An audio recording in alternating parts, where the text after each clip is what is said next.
제가 전에는 그냥 살았던 것 같아요. 그러니까 딱히 뭐 다른 사람 신경 별로 쓰지도 않고 누구한테 뭐 격려를 받는다거나 누구한테 뭐 위로를 얻으려고 그 생각 자체를 안 했던 것 같습니다. 그냥 뭐 혼자 잘 사는 거지 뭐 이렇게 살아버릇했었던 것 같은데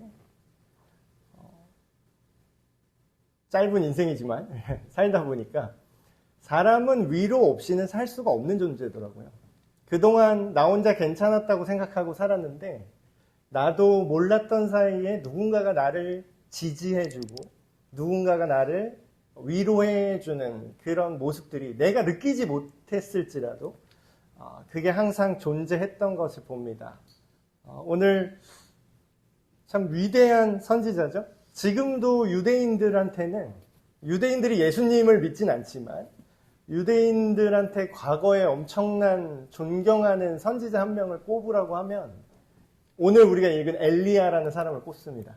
엘리야 정말 많은 기적을 일으켰고 죽은 자도 살리고 엄청난 일들을 많이 했던 선지자죠. 근데 그런 위대한 뭔가 대단해 보이고 그는 너무나 강해 보이는 그런 사람조차도 요새 말로 하면 엄청난 우울증에 시달렸습니다. 우울증 환자예요. 엘리야가 우울증 환자라는 것에 대해서는 모든 성경학자가 동의하는 내용입니다. 그래서 오늘 우리가 읽은 말씀에 굉장히 그 유명한 장면이죠. 자살 같은 느낌의 기도를 하나님한테 난 이제 죽고 싶습니다. 죽여주세요. 이런 기도를 하는 장면도 나오는데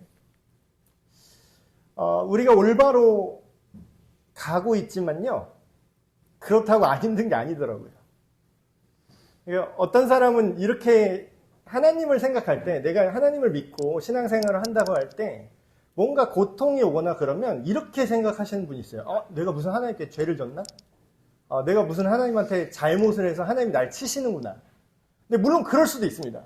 근데 그럴 수도 있긴 한데 모든 나한테 일어나는 고난과 역경과 잘못된 것 같다라고 느끼는 그런 일들이 그게 다 하나님의 벌은 아닐 수 있다라는 거죠. 그래서 오늘 말씀처럼 정말 올바른 길로 가고 있는데 그 안에 찾아오는 고통과 심지어는 더 이상 진짜 살기가 싫다.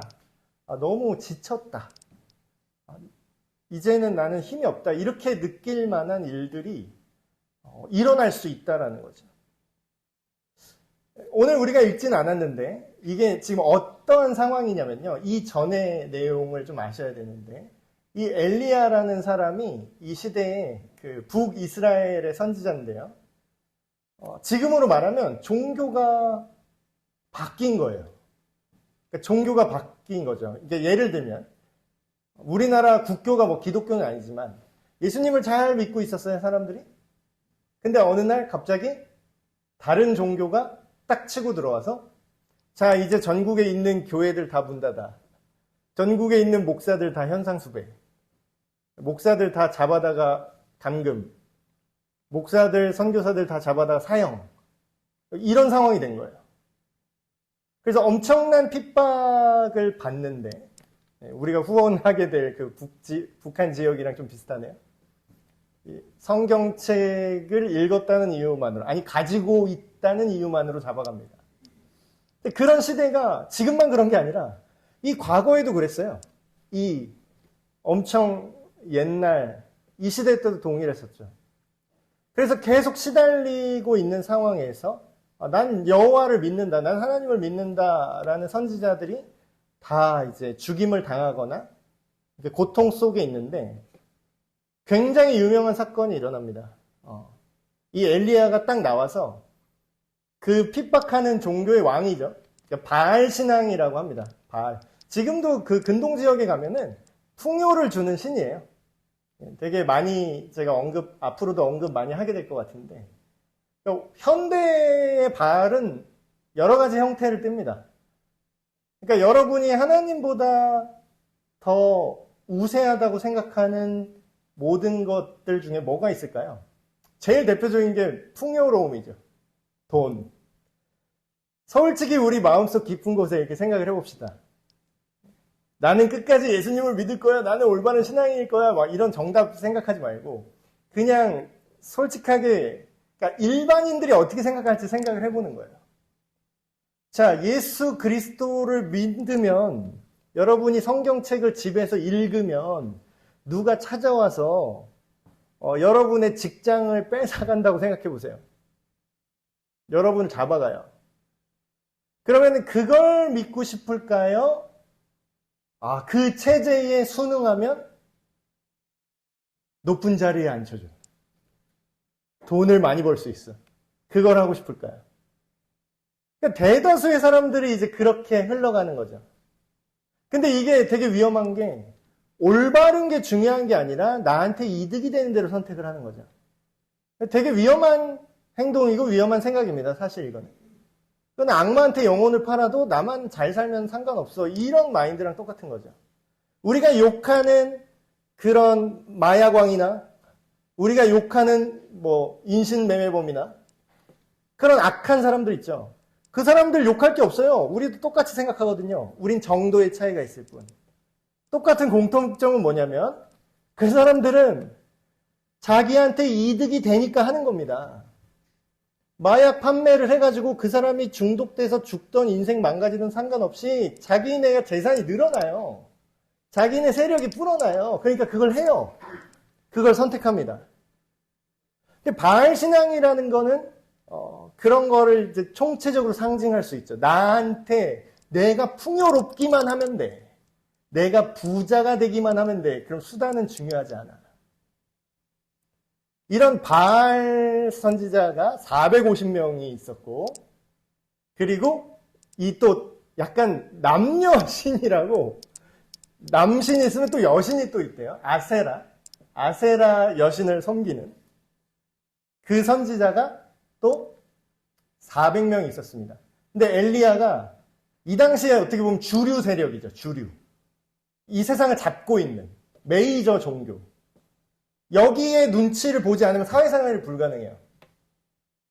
그러니까 바알과 아세라를 따르고 이 세계관 안에 우리가 살지 않으면 이 이스라엘, 북이스라엘이라는 나라에서 살 수가 없는 거예요. 우리 지금도 똑같습니다, 여러분. 지금도 이런 물결이 와요. 인권이라는 이름으로 성의 자유라는 이름으로 우리 애들한테 뭘 가르치려고요? 야, 성 바꿀 수 있어.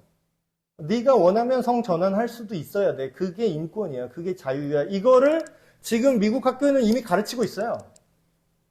그러니까 이게 옛날에 무슨 이상한 요상한 종교끼리 그냥 다툼이구나. 이렇게 생각할 게 아니라 이거는 오늘날도 똑같이 벌어지는 세계관 싸움입니다. 그 PC주의라고 하는 입만 바른 소리들이 계속 오고 있죠. 이거는 인권이야. 겉으로 보기에는 바른 얘기를 하죠. 누가 인권 탄압하지? 다 존중하지. 근데 그렇게 존중하면 누구는 존중하고 누구는 존중 안 해요? 소아성애자는 왜 존중 안 하죠? 그 소수 인권 아닌가? 연쇄살인마도 소수예요. 소수 인권 왜 존중 안 하죠?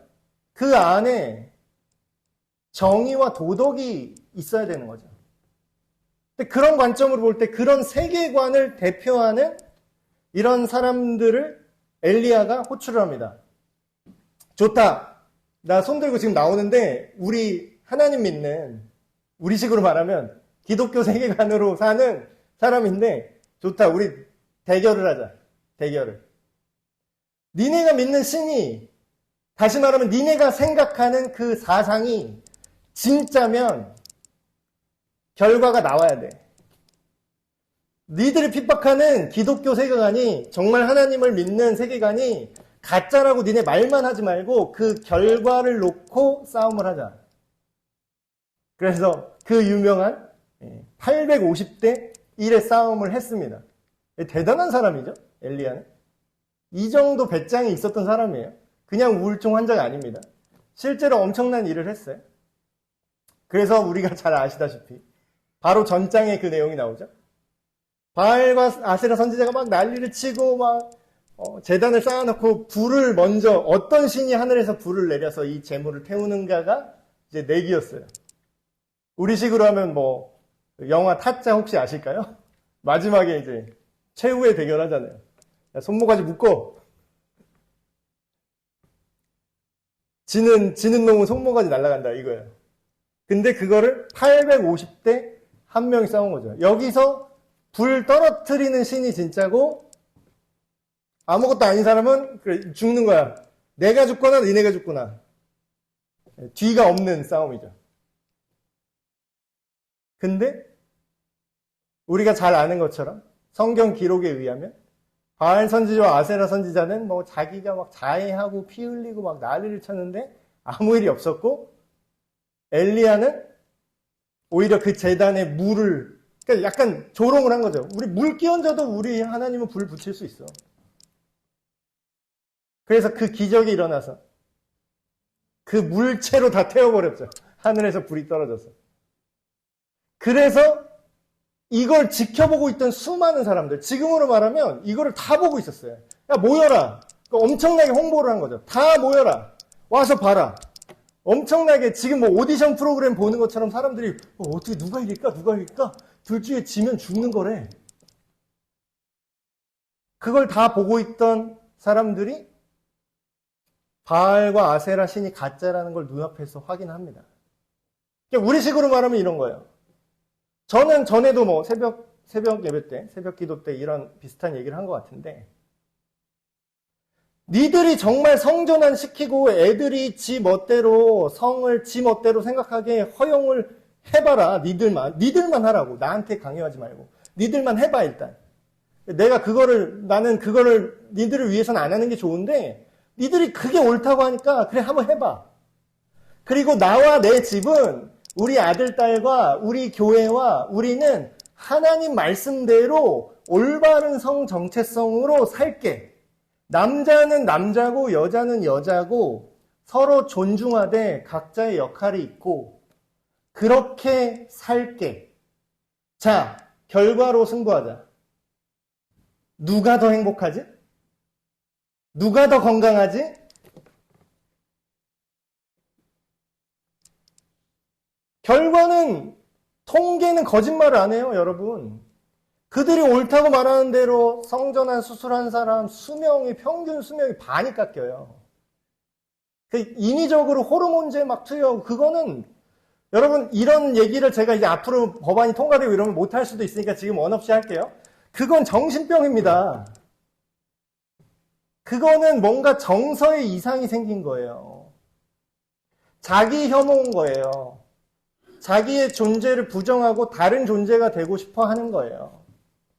그런 사람들은 불쌍하게 생각하고 그 사람들은 치유를 시켜줘야 되는 환자같이 생각을 해야 되는 겁니다. 그들을 인격을 모독하자라는 게 아니에요. 그들을 무시하자라는 게 아니에요. 그들을 모욕하자라는 게 아니라 우리가 병 걸려서 병원 앞에서는 그 사람, 와, 너 병 걸렸어. 이 사람 어떻게 병을 걸렸대? 뭐 쓰레기 같은 인간 이렇게 인격 모독하나요? 내가 병 걸렸다고? 아니죠? 그럼 어떻게 해요? 병 걸린 걸 인정하고 존중하고 치료를 도와주는 게 사랑이잖아요. 근데 그게 인권이래. 현대의 바알과 아세라 선지자가 있습니다. 현대에도. 그게 돈이 되거든요. 그게 사람들이 좋아하거든요. 그게 표가 나오거든요. 그 얘기를 하면. 오늘날도 이 싸움은 계속되고 있는 거예요. 근데 문제는 여기부터 시작됩니다. 이렇게 해서 영광스럽게 승리를 했어요. 와, 역시 결과를 봤더니 여호와 하나님이 진짜 신이고 얘네 다 가짜구나 해서 백성들이 와 하면서 밀어버려서 다 죽여버렸어요. 그리고 이제 그 당시에 엘리야도 좀 억한 심정이 있었던 것 같아요. 자기가 이렇게 영광스럽게 하나님이 실제로 나와 함께 하시구나 느끼니까 여태까지 자기 동료 선지자들을 얘네 다 죽였잖아. 엄청나게 핍박당하고. 그래서 자기도 칼로 이 선지자들을 다 밀어서 죽여버립니다. 그 얘기가 이 극렬한 아세라 신봉자였던 그 당시 왕의 아내, 그러니까 왕비죠. 이세벨이라는 사람 귀에 그 얘기 들어요. 우리가 믿는, 우리가 생각하는 이 세계관을 전파하는 이 사상의 핵심 인물들을 850명을 누가 다 죽여버렸다는 거야. 뭐야? 누구야? 엘리야랍니다. 눈이 돌았어요. 이 여왕이 힘이 있을까요? 없을까요? 이 당시의 왕정시대의 여왕이에요. 그리고 신정일치국가예요. 내 신의 사도들을 다 죽였어요, 얘가. 그럼 어떻게 눈이 도는 거예요?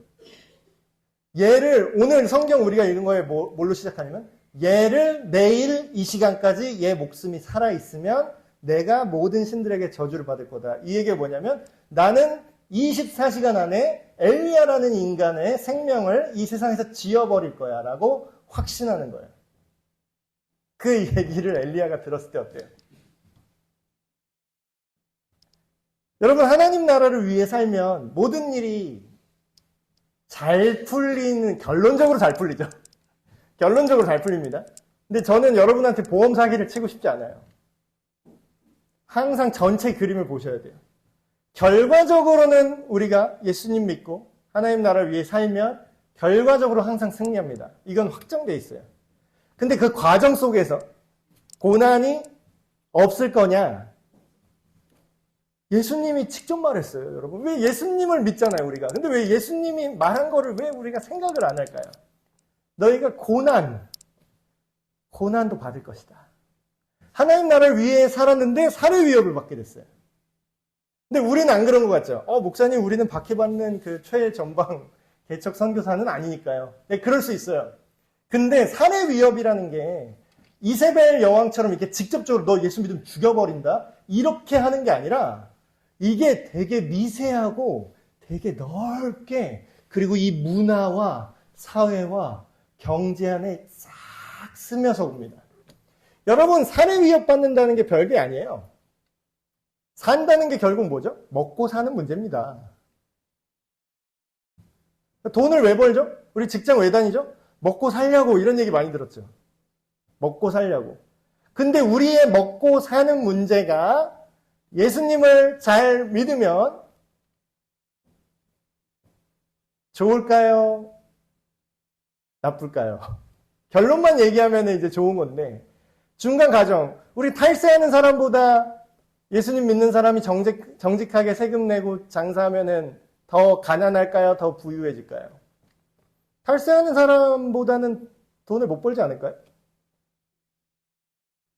정직하게 밑에 하청 주는 업체한테 제대로 임금 주고 제대로 계약서 써서 계약하면 그만큼 이익이 줄어들겠죠. 근데 하청업체 쥐어짜고 후려쳐서 그렇게 한 사람은 돈을 더 벌겠죠. 네, 이런 거예요. 예수님을 정직하게 믿고 살면요, 우리가 그렇게 핍박하는 지역이 아닐지라도 우리는 먹고 사는데 어려움을 겪을 위기가 항상 있습니다. 물론 하나님의 은혜로 더 큰 지혜를 주시고 뭐 새로운 아이디어로 이삭 토스트를 막 대박 나가지고, 거기도 그 사업체 그분이 권사님인가, 그런데 그분도 엄청나게 그래도 부를 일구셨지만, 큰 관점에서 봤을 때 성경 말씀대로 산다, 거룩하게 산다, 어린이 친구들도 마찬가지예요. 그리고 청소년들도 마찬가지입니다. 거룩하게 산다? 또래 집단에서 인싸가 될까요? 찍힐까요? 찍힐 확률이 아주 높습니다. 사람은요, 자기랑 다른 걸 견디지 못해요. 모든 사람들이 다 난잡하게 노는데 자기 혼자 그게 올바르지 않아 라고 얘기하면 사람들은 그 사람을 질투하고 자기랑 똑같이 만들고 싶어 합니다. 그런 모든 것들이 우리가 온전한 삶을 살지 못하도록 우리의 인생을, 우리의 삶을 위협하고 있다는 거예요. 그래서 지금 이제 도망 온 거죠.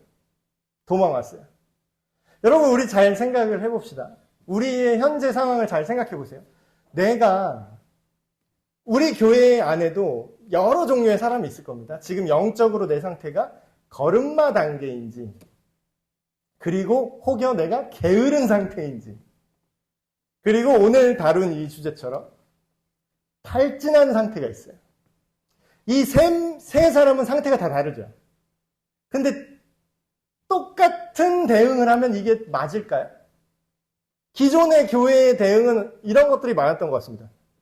힘내 임마. 힘을 내라고 힘. 파이팅. 옛날에 이게 됐을까요? 옛날엔 됐었나? 다 탈진해가지고 힘이 없어서 하얗게 불태웠어. 막 이러고 있는데 손 붙잡고 일어나 걸어라. 내가 새 힘을 주리니. 달려도 곤비치 않고 걸어도 피곤치 않나. 네가 아직 여호와를 앙망하지 않기 때문이야. 뭐 어쩌라고 지금. 내가 예수님 안 믿어요? 그러니까 욥기에 똑같은 내용이 나와요. 욥이 하나님을 안 믿었어요? 근데 친구들 와서 뭐 괜한 헛소리 하죠. 뭐 하죠? 네가 주님을 더 앙망하지 않아서 그래. 독수리같이 날개치면서 힘이 나야지. 막 봉사하라고. 봉사하면 힘 주셔. 힘이 있어야 봉사를 하죠. 여러분, 즉 옛날 목사님은요, 없어도 있는 척, 몰라도 아는 척, 힘들어도 안 힘든 척 하는 게 그 시대의 어떤 모범이었던 적이 있습니다. 근데 정말로 그게 모범이 되었을까요? 여러분 어때요? 여기 여러분 앞에 서서 이렇게 하나님 말씀을, 성경을 풀어준다고 하는 이 신목사도 정말 힘이 없잖아요? 그러니까 여러분 그런 소리가 나온다는 건 아직 좀 덜 힘이 없어 봐서 그래요. 진짜로 탈진할 정도로 모든 걸 다 쏟아본 적이 있는 사람은요, 이 말이 무슨 얘기인지 압니다. 정말 힘이 없잖아요. 진짜로 힘이 없으면 기도할 힘도 없어요. 기도해, 말씀 읽어, 찬양 들어. 그러고 싶지가 않다니까. 그럼 이러, 목사님 믿음이 없네. 믿음 없는 사람 또 이래. 우리 아들 맨날 가정예배 드리다 먼저 나가면 믿음이 부족해 아빠 맨날 이러는데. 장난을 하는 거죠. 여러분, 그건 믿음이 부족한 게 아니라요, 우리의 현실입니다. 믿음이 없는데 왜 있는 척을 해? 돈이 없는데 왜 있는 척을 하냐고. 그럼 더 가난해져요. 돈이 없는데 있는 척하면 카푸어 돼. 힘이 없는데 왜 힘내라 그래? 파이팅 하면 힘이 생기는 게 아니에요. 그 얘기를 성경에서도 해요. 지금 대박이죠, 여러분? 이 고대 문서에 그 얘기가 있다니까요. 우울증 걸리고 자살하고 싶은 사람한테 어떻게 대해야 되는지가 성경에 나오는 거예요. 천사를 보내서 하는 얘기 뭔지 알아요? 화이팅! 힘내! 이런 말 하나도 안 합니다. 와갖고 뭐요? 밥 먹여줘요. 자고 있는데 정신 차려보니까 숯불 위에 떡 구워서 물이랑 같이 이렇게 주고 있어요, 천사가. 여러분, 이 태도를 배우셔야 됩니다. 우리가 신앙생활 할 때 주변 믿음의 동료들한테 함부로 그 사람의 믿음을 평가해서 힘내라, 네가 아직 하나님을 더 신뢰하지 못해서 그런다, 그런 말 하지 마세요. 그냥 모르면 그냥 가만히 있으면 중간은 가. 그리고 뭐라 그래요? 어설픈 위로도 하지 마요. 자살하고 싶어하는 분, 진짜 힘든 분 있으면요, 위로하려고 하지 마. 그냥 데리고 가요. 그냥 밥이나 먹자. 이게 최고야. 같이 밥 먹자. 로뎀나무 아래에 누워 자더니, 여러분 진짜 우울증 심하면 졸음이 그렇게 온대요. 왜 졸음이 오냐면 이 세상으로 도피하고 싶은 그 마음이 계속 잠이 오게 한대요. 그런 증상이 또 있다고 하더라고요. 누워서 잤어요? 속 편히 자는 게 아닙니다. 이게 불안해서 피하려고 자는 거예요. 천사가 나타나서 일어나서 먹어라. 이에 먹고 마시고, 또 우리 섣부르게 생각하는 사람들. 이제 하나님이 천사를 보냈으니까 이제 힘이 났겠지? 자, 일어나, 걸어라, 새 힘을 주리니. 근데 어때요? 다시 디비자요. 여러분, 우리 주변 사람을 위로할 때 내가 어떤 위로의 행동과 그런 걸 했다고 해서 그 사람이 벌떡 일어나지 않을 수 있습니다. 그렇다고 해서 너무 실망하지 마세요. 원래 그게 정상입니다. 먹고 또 자요. 또 다시 드러나오죠. 여러분, 우리 현실에 근거한 믿음을 갖자고요.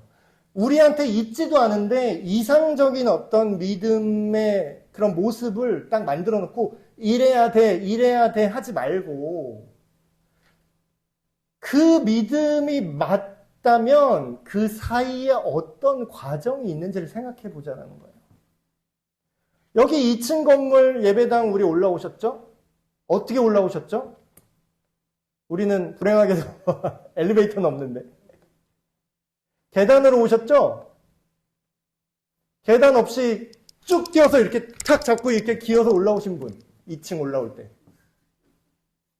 저기 벽 짚고 이렇게 타고 올라오신 분. 스파이더맨 같이. 그럴 수 있는 사람이 있긴 해요. 근데 등산 막 이런 거 1%. 인간 중에 1%는 계단 없이도 이렇게 잡고 올라올 수 있어요. 근데 저와 여러분 어떻죠? 2층까지 어떻게 올라왔죠? 계단 하나하나 밟고 올라왔어요. 왜 믿음은 눈에 안 보인다고 갑자기 슈퍼맨처럼 이렇게 올라갈 수 있다고 갑자기 초인될 수 있다고 그렇게 착각하는지 모르겠어요.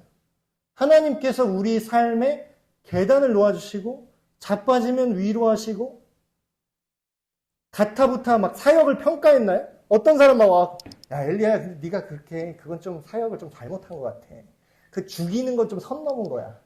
그때 좀 적당히 했었어야지. 그럼 이렇게 막 훈수도 신목사 목회를 그렇게 하는 게 아니야. 이렇게 했었어야지. 이렇게 저렇게 했었어야지. 여러분의 인생에서 이렇게 탁 탈진해 있을 때 누가 와서 그 훈수 드는 게 도움이 됩니까? 또 다시 들어놓으니까 전사가 또 밥 먹자 그래요. 두 번째 또 밥 먹여. 근데 밥 먹는 게 뭐를 위한 밥 먹음이냐? 네가 가야 될 길을 가기 위한 힘을 줄게. 이거예요. 이에 일어나서 먹고 마시고 그 음식물의 힘을 잊어요. 저는 이 구절에서 되게 은혜를 받습니다. 여러분, 힘이 하나님의 영적인 능력 막 기도하고 막 이래서 막 성령 받고 불 받아가지고 막 기운 이것만 하나님의 능력이라고 생각하는 분이 꽤 많아요. 근데 밥은 하나님이 준 거 아니냐고요. 왜 우리 식사할 때 기도하잖아요. 하나님이 이 음식 주셔서 감사합니다. 하나님의 힘이라고 써있지 않고요. 그 음식물의 힘을 의지해서 어떻게 갔다고요? 하나님을 만날 수 있는 장소로 나갑니다. 여러분, 교회에서 점심에 밥 주는 게 그냥 허투루 하는 게 아닙니다. 밥을 드셔야 돼요, 여러분. 모든 것을 중지하고 여러분이 생각하는 올바른 신앙의 모습 있죠. 여러 가지 활동들, 봉사, 심지어는 기도나 예배조차도 더 이상 오해하지 말고 들으세요. 내가 게을러서 안 하는 건 안 됩니다. 할 수 있는데 게을러서 안 하는 건 안 돼요. 근데 탈진했을 때 그때는 어떻게 해야 된다? 모든 것을 중지하고 오직 하나님을 만나기 위한 그 일에 모든 힘을 집중하셔야 돼요. 하나님의 산에 올라가자. 그곳에서 내가 하나님을 만나겠다. 근데 이제 여기서 자칫 잘못하면 이제 게으름으로 빠져버리는 분들 있죠. 이제. 나 교회에서 힘들었어. 그러니까 이제 그냥 교회를 그냥 떠나. 그냥 하나님도 만나지 않고 그냥 세상을 투어하시는 분들이 있어요. 그러면 이제 그거는 이제 게으름의 영역이죠. 현장에서 달고 다른 현장 요원이 이제 총사령관을 만나는 것과 같습니다.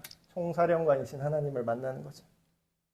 근데 어떻게 엘리야가 이제 현실을 얘기해요. 이게 거짓말은 아니에요. 근데 사실을 얘기하는데 그 사실을 해석하는 뷰가 전혀 다른 거죠. 그러니까 현대적인 말로 제가 설명을 해드릴게요. 엘리야가 하나님한테 하는 말입니다. 요새 말로 바꿔볼게요. 하나님, 제가 예수님 믿거든요. 제가 복음도 전했고요. 악한 사상과 이런 세상의 풍파와 이런 악한 사조와 사상과 가치관과 제가 평생 싸웠습니다. 제가 이단과도 싸웠고요. 제가 세속적인 것들과도 싸웠습니다. 근데 이게 뭡니까? 교회가 문을 닫았어요. 성도들이 다 떠나서 없습니다. 여러분, 제가 깜짝 놀란 게 유튜브에 이렇게 보니까 그런 채널이 있더라고요. 우리 그러니까 고향 교회를 찾아서 이런 채널이 있어요. 뭐 정확히 뭔지 그 말이 뭔 대충 그런 느낌이에요. 우리 고향 교회를 찾아서, 시골 교회를 찾아서, 그래서 탐방 가고 그 교회를 영상으로 찍어서 와서 나레이션하는 그런 채널이 있더라고요.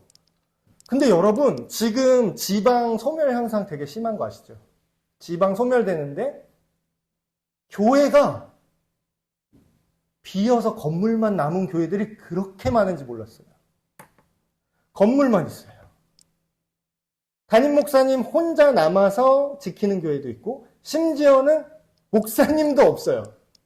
뭐 나이가 연세가 많아서 은퇴를 하셨는데 새로운 사람이 안 오는 거겠죠. 안 오는다고 뭐라고 욕할 게 없는 게 사람이 없어요. 그 지역에 사람이 있어야 교회를 사람들이 다닐 거 아니에요. 그냥 비어 있어요. 그리고 그냥 건물만 남아있어요. 건물도 또 커, 또. 조그만 그런 개척교회가 아니에요. 되게 번듯한 엄청 큰 교회예요. 근데 성도가 한두 명? 그 교회 장로님, 늙은 장로님이 계속 수호신 마냥 거기서 혼자 지키고 계시고. 여러분, 그 얘기가 이 얘기 아닙니까? 다 하나님 어떻게 된 거예요, 지금? 하나님을 위해서 복음 전하고 전도를 해봐도 이 상황은 이렇습니다. 목회자 없는 건물만 남은 교회 투성이고요. 이 세상은 내가 볼 때 예수님을 믿지 않고 오히려 믿는 사람들이 이 세상에서 살아가는 게 너무 힘들어요. 엘리야가 보는 현실이죠. 그러니까 우울증에 빠진 그 부정적인 관점이죠. 근데 하나님이 현실을 보여주십니다.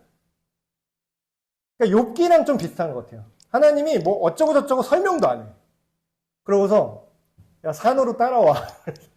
산에 올라가요. 그 다음에 강한 바람으로 산을 쪼개버립니다. 지진을 막 일으켜요. 불이 일어나요.